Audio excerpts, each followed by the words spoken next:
All right, so I am designing some more elements for my classroom, just like I have the big verb conjugation charts, which made sense last year in my room because the desks were up against that wall and the kids could see them.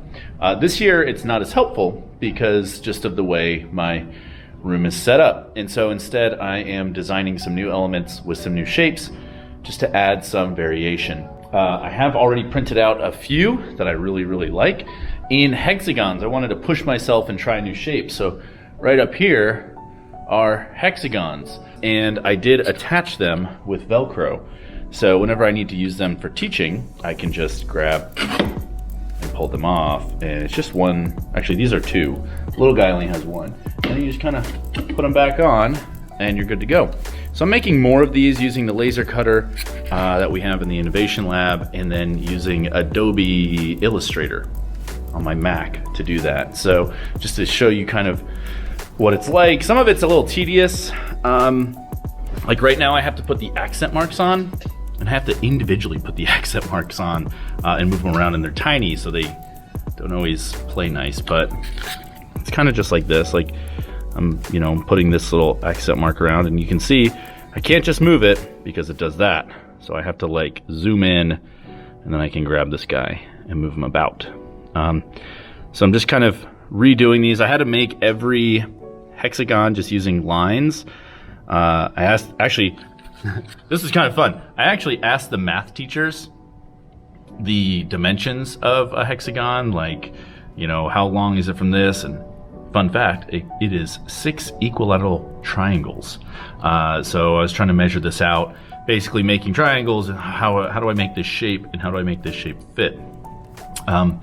Using the little draw tool did help in Illustrator, but it was a little unwieldy. So trial and error. I'm not a pro at this. I'm literally learning as I go, finding mistakes, finding my own mistakes, I should say, as I create things. And so I just want to create the next generation classroom, I guess is what you would say, just a total learning environment that is raw and organic and brings life back into a classroom. So that's what I'm doing. I'm gonna keep working here and finish this up so I can throw it in the laser cutter.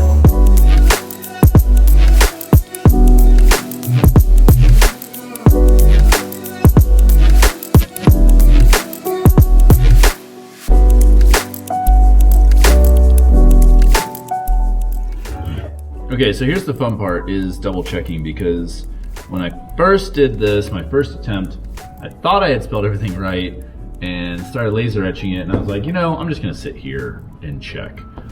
Turns out I had spelled things incorrectly, and about halfway through the project realized, I spelled a word wrong, which means you can't erase burnt wood, so then you have to flip the wood over, which was a bummer because I really liked that side of the wood.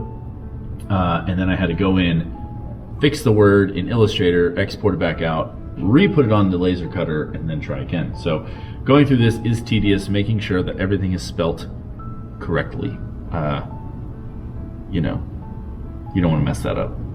Okay, so I had to hit pause on the laser cutter yesterday because as I was walking to the laser cutter, someone actually had a question about the iPad, and we're in the middle of an iPad pilot program. And I love the iPad, so I'm kind of hoping that we're going to keep using it. And so I wanted to help them. So now I got my computer. I'm going to walk down to Innovation Lab and get it all going. So here we go.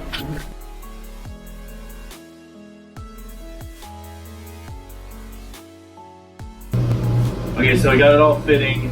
I'm going to do 2 settings, one for just the raster and then the other one for the whole image. And I have to send both of those to the printer. So I turned off the compressor, so hopefully you can hear me a little bit better. I just gotta remember to turn all these fans back on. So now what I did is I got it all to fit on this board, and I have 2 jobs. I have job 7, which is 48 minutes, and that's the raster, so that's gonna be the engraving of all of the conjugations and some of the fun stuff I did. And then I have another one, which is job 6, and it's only 6 minutes and 43 seconds, and that's the vector. And so that's going to cut the things with the laser, so I don't have to do that. So let me click these back on, and then I'll kind of show you the process of what it looks like. The laser's been chilling, so I need to you have to start it, and then right when it starts etching, you reset it and then go, so that the laser is now hot and burning the wood. Otherwise you'll miss like a centimeter of what you've done. So let me turn these fans back on and get to this. Okay, so let's go with job 7 first, because that is that's the whole image. And so what I'm gonna do is I'm gonna hit go. The laser's gonna then engage. Then I stop it, reset it once I see it shoot. So we hit go. Laser. Oh, the laser's hitting right away. Just to be safe, I'm gonna stop, reset, and then hit go. Okay, cool. So right now you can see that it is shooting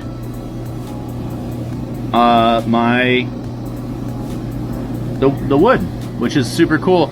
I probably should have made sure that was in perfectly. Usually I double and triple and quadruple check everything, but looks good right now. So we'll come back.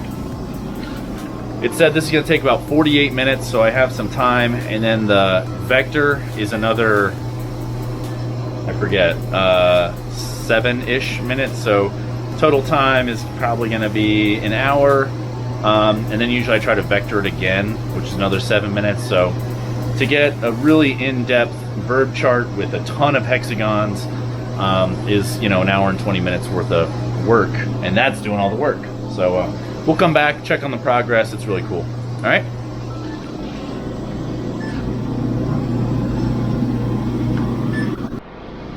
All right, we are moving. It is looking good. Lots of little things that I got going on here. The verb conjugations are upside down. That's fine. How far along? So we got about 15 to 18 minutes left, which is enough time for me to start the vector, but I don't know if I'll be able to finish it before the next bell rings, but I'll get it at the end of the day. So that's what it looks like.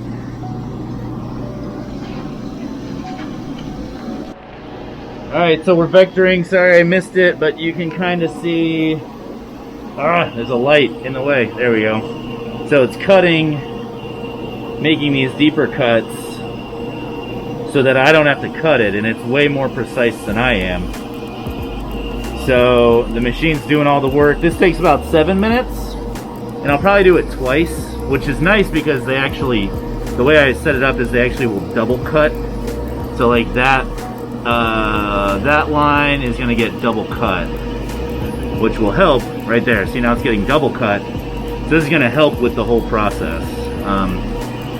But yeah, the machine's doing all the work. And it looks sweet. So then I'll just, be able to put these up on the wall with Velcro circles. All right, moment of truth. I'm gonna probably do it again anyway, but you got to be careful not to move it too much. Yeah, definitely needs another round. So we just run it again, and now it's going to recut, and that should make it super easy to get out.